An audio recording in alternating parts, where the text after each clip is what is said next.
ભાઈ સાથે સાથે કારણ કે એવી પણ એક ચર્ચા આવે છે કે સમાધાન થઈ જાય, કારણ કે આ પહેલા પણ આવા ઘણા બધા કેસ થયા છે જેમાં સમાધાન થઈ જાય છે. એની અંદર હું કઈ નથી કહેતો, કેમ કે હું સમાધાન માટે માનતો નથી અને આ તો મારા સમાજ, એટલે એમાં હું કોઈ 19-20 નહીં ચલાવું અને હું ચલાવતો બી નથી.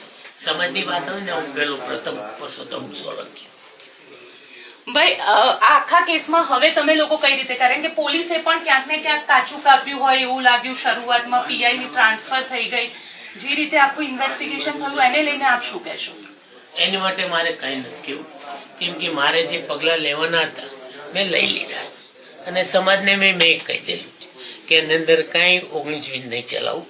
સમાજ સમાજ સમાજ થકી અમે ઉજળા, અને જો સમાજનું અમે ન કામ કરીએ ને તો અમને કાંઈ કોઈ નહીં ગણે. એટલે અમે લોકો સમાજ માટે છીએ અને સમાજ માટે જે કરવું પડે ને અમે કરશું. 45% વોટ શેર કોળી સમાજનો છે, તમને લાગે છે કે ન્યાય મળશે? 110% મળશે અને નહીં મળે તો અમે આગેવાનો ભેગા થઈ અને નિર્ણય શું કરવું.